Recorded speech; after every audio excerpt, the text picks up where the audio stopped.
Okay, hello. Magandang araw sa lahat. So, kumusta mga ka-flyers, mga ka-tribo at mga ka-siguro? Welcome back dito sa ating programang The Micro Agenda. At ngayon nga ang ating topic ay pag-uusapan natin ang iba't ibang uri ng mga loan products na pwede natin i-avail sa card SME Bank. So, kung ganito yung mga nagugustuhan ng mga topic dito sa ating playlist, The Micro Agenda, please do subscribe our channel and paki-share na rin sa ating mga followers at mga kakilala na mga members din ng Card SME Bank. So muli ang topic natin ay about po sa iba't ibang uri ng loan products na pwede nating avail sa Card SME Bank. So bago ang lahat, huwag pong kalimutang mag-like, mag-share at saka mag-subscribe sa ating channel. So ito pong iyong host sa ngayon, Coach Randy po. Muli, welcome to The Micro Agenda.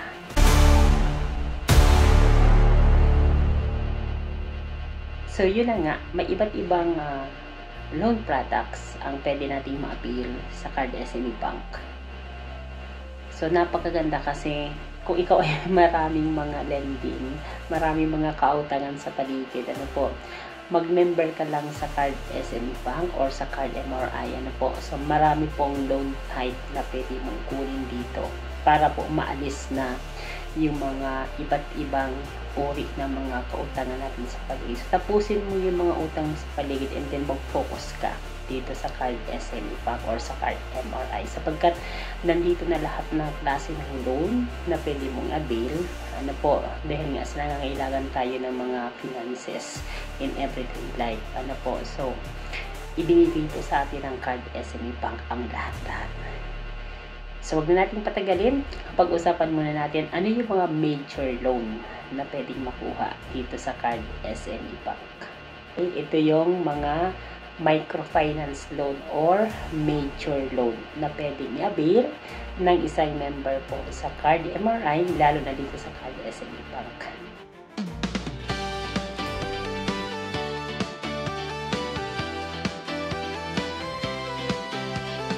Welcome to the Flyers TV.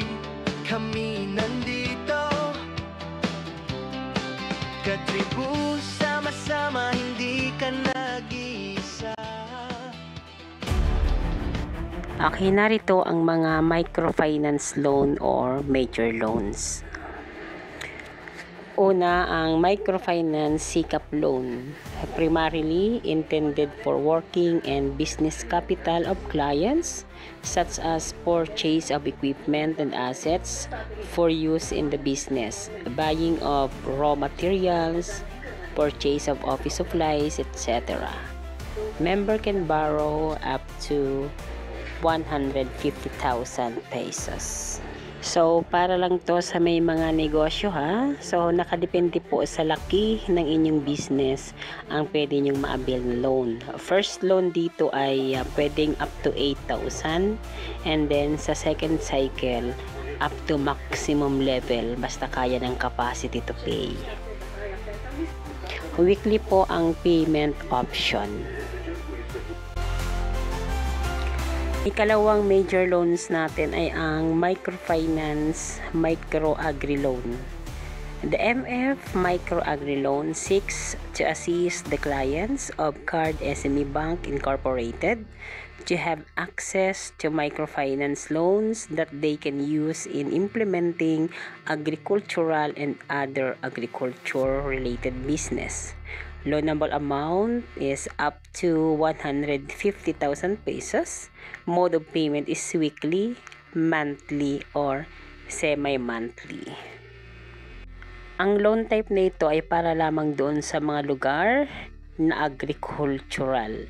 So, like Cavite, hindi po kasama ang Cavite dahil industrial na po yung Cavite. So, pwede po ito doon sa Bicol region or dyan sa Central Luzon or sa Mindoro. Ang pangatlong microfinance loan or major loan ay yung microfinance microhousing loan. MF Microhousing Loan Product seeks to assist the microfinance clients of Card SME Bank Incorporated to improve their houses and have comfortable living. A loanable amount is up to 300,000 pesos. Mode of payment is weekly equal amortization. Ang loan type na ito na MF Microhousing Loan ay para lamang po dun sa mga clients na 1 year member and up. And then of course, dapat po sarili po yung bahay kasi ipapa-renovate mo, ipapa-improve mo, dapat sarili mong bahay yun.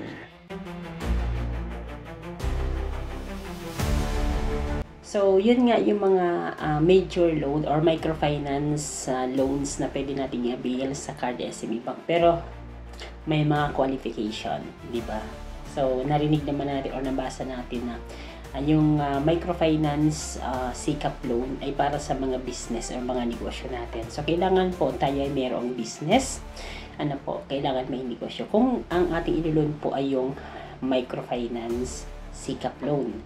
Kung ang ilo naman natin is yung housing, so dapat sarili natin yung bahay, nakatitle yan sa atin. Kasi renovation yan eh. So, kung magpapago ka ng bahay, kailangan sarili mo yung bahay.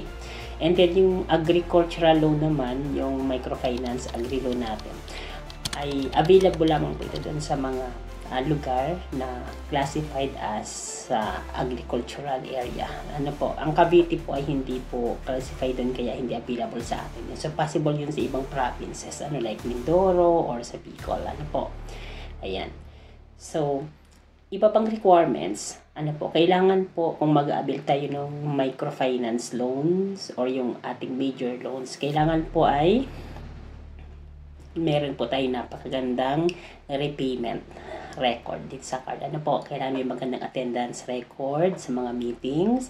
Kailangan meron tayong magandang repayment rate. Dito sa ating weekly payments and then monthly payments. And then sa attendance po sa sentro. So, yun yung mga requirements. And then, of course, dapat yung amount na ilo-loan natin ay syempre, of course, nakabase doon sa CI at validations na ginagawa ng ating mga account officer, unit manager, and sometimes umaabot pa yan sa area manager and regional director. Depende sa laki ng iyong gustong i-appeal. So, yung susunod natin ng pag-uusapan ay yung mga other loans. Kapag napakadaming other loans dito sa Card SME Bank na sigurado yung makakatulong sa atin.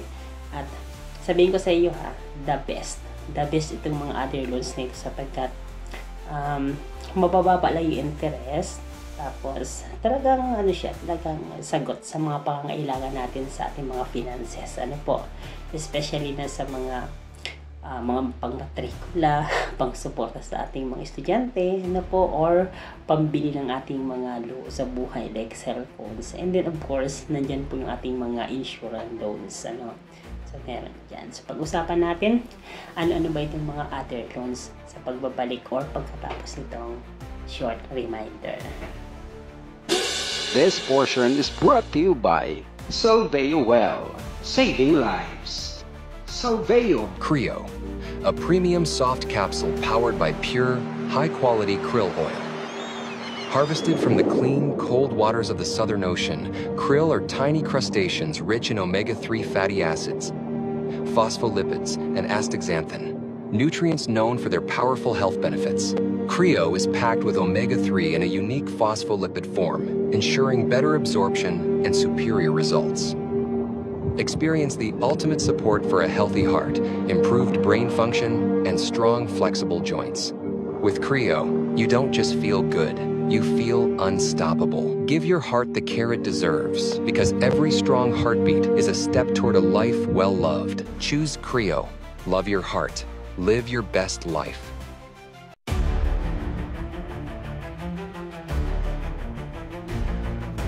Okay, tuloy-tuloy na tayo mga kasiguro, mga ka-card, MRI members, mga ka-flyers, mga ka-tribo. tuloy-tuloy tayo sa aming topic na kung saan ang pag-uusapan nga natin ay ang mga iba't ibang uri ng loan products na pwede natin i-avail sa Card SME Bank at sa iba pang institusyon ng Card MRI. At narito lang nga tayo sa other loan products. Ano po yung paborito ninyo, yung other loan. Ayan. So, number 1 nga po sa listahan ng ating other loan ay yung educational loan product. Ano po, ng Card SME Bank. So, makikita natin or mababasa natin dito sa ating copy na yung mga other loans like educational loan po ay mayroong tatlong bahagi or tatlong klase. Yung una po dyan ay yung educational loan grant para po sa mga high school. Sa mga high school. It's worth 10,000. Tapos, ang pangalawa pong classification ng educational loan natin ay yung OL or yung other loan product na educational loan for senior high school and colleges na may maximum loanable amount na 20,000. And then, yung third type of educational loan natin ay yung tinatawag nating CEDRES or yung Zero Dropout Program po ng elementary students. So, yun po yung tinatawag nating OL or other loan educational loan for elementary. So yun, ang loan po dito is maximum hanggang 5,000. Pero napakaliit po ng mga interest ng ating educational loan. Kaya napakaganda na kung kayo may mga estudyante from elementary or from high school to college, i-avail natin itong mga loans na ito kasi malaking tulong to sa atin kasi napakaliit ng interest. So ang tanong dyan, pwede ba mag-loan ng, di ba mayroon akong sikap or major loan, tapos kukuha ako ng other loan? Pwede po. So, pwede po kayo mag-loan ng hanggang 2 microfinance or major loan. Pwedeng may sikap ka na at may housing loan ka pa. Pwede po yun, maximum na 2. And then, doon naman po sa other loan, kahit na may maximum ka na 2 na major loan, pwede ka pong mag-avail ng kahit alin doon sa mga other loan. Ilang klase ng other loan po. Kahit ilan po, pwede nyong i-appeal as long as po na pasok po yan sa doon sa CI inventory, yung tinatawag nating loanable amount. Depende po yun sa capacity to pay ng isang client or ng member. So, pwede kang maraming other loan na i-avail. So, napakaganda. Tingnan natin yung iba pang other loan products. Okay, isa pa sa ating other loan ay wala iba kundi yung ating health insurance premium loan. Isa nga dito yung other loan SSS premium loan kung saan pwede mong i-loan yung iyong monthly premium sa SSS. Yung hulugan mo monthly. So, maximum po ay 6 months kung magkano yung iyong monthly contribution times 6 months. Ang isa pang other loan ng health insurance premium ay yung OL Health Loan PhilHealth, kung saan pwede mong i-loan ang panghulog mo sa iyong PhilHealth for 1 year, yung premium na uhulugan. Payable siya weekly syempre. Gaya ng SSS mo, babayaran na ni Card ang iyong PhilHealth. Tapos yung binayad ni Card doon sa iyong PhilHealth ay huhulugan mo na lang siya weekly. Pero ang kagandahan nito, paid ka na kay SSS o kaya kay PhilHealth. Yes, at dahil nga online banking na po tayo or nag-evolve na tayo doon sa AI tool, so meron ng connect to card, kaya po yung OL cellphone or mobile phone loan ay ino-offer ng Card SME Bank. Ang purpose nga po ay para po lahat ng member ay magkaroon ng access doon sa online banking gamit ang connect to card. Loanable amount po nito maximum ay 10,000 at required ka po na bumili ng mobile phone para nga po doon sa connect to card online banking. Meron din tayong OL Personal Loan. OL Personal Loan is designed to give financial grants to members needing an immediate cash needs for their personal purpose and other expenses. Loanable amount is up to 20,000 pesos and is payable weekly. So para po ito sa ating mga personal na pangangailangan. Okay, so kung nakarating ka na sa bagay ito, so thank you so much. Huwag kakalimutang i-subscribe yung ating channel. At kung ikaw ay isang member ng CardMRI, paki-share naman itong video sa ating kapwa member, para marami din silang malaman regarding sa ating mga agenda. Dito pa rin yan sa The Micro Agenda sa The Flyers TV. Isa kang tunay na katribo pag ginawa mo yan. Yes, nandito tayo sa last portion ng ating other loan product. Yung mga paborito ninyo. Ito yung mga other loan about gadgets. Kasi ngayon nga i-approve na rin ni CardSME Bank yung mga gadget loans. Like, meron tayong other loan, cellphone loan worth 10,000. So, kung ikaw ibibili ng cellphone, wala kang pambili at kailangan mong makabili. So, pwede po tayong mag-avail ng cellphone loan. Yung other loan, cellphone loan worth 10,000. May mga requirements din yan. And then, maliban dyan, pwede tayo mag-loan ng yung mga appliance loan. So, TV, ref, laptop, computer set, parang ganun So, pwede tayong apply nun. So, mag-inquire lamang tayo dyan sa ating mga staff, sa ating mga opisina dyan na pinakamalapit sa inyong lugar or sa mga account officer na nag-iikot dyan sa inyong mga sentro. Pwede tayong mag-avail nyan.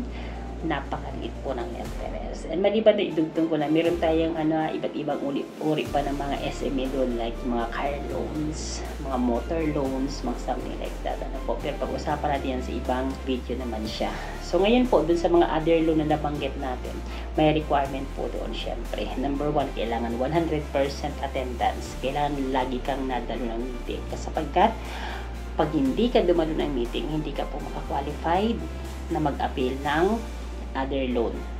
Bakit? Napakalit ng interest, yun na lang po ang requirement, umattend ka ng meeting. Bakit kailangan umattend ng meeting? Kasi dinidiscuss doon yung mga benefits doon sa mga kinuha mo ng mga loans. Dinidiscuss po dyan kung paano ginagamit, para saan, at ano yung mga benefits na makukuha natin. Kaya kung hindi ka uma-attend ng meeting, hindi ka po pwede mag-avail ng other loan. Isa po yan sa major requirement. Pangalawang major requirement, syempre, wala ka pong late payment. Doon sa major loans mo para ma-avail mo yung other loan. And then yung pangatlong requirement yan, being a good member. Being a good community person. Diyan sa inyong lugar, sa inyong sentro. So maging matino tayong membro. So, hindi mo kailangang mangutang pa sa ibang mga lending sapagkat kaya ibigay ni card lahat. Basta, ipakita mo sa kanya, ipakita mo kay card na karapat-dapat ka. Yun nga, kailangan makita sa capacity to pay mo. Tanggalin mo lahat ng mga bayarin mo na iba ng mga lending para kay card nakafocus yung finances mo, yung bayarin mo. Maliban sa tubig, kuryente, at kung iba pa, wala ibang binabayar na utang. Diba? Kasi kung may utangan ka sa iba, so another expenses. Okay, mga katribo, mga kasiguro, mga ka-card MRI members. So, yan po yung ating naging agenda sa ngayon.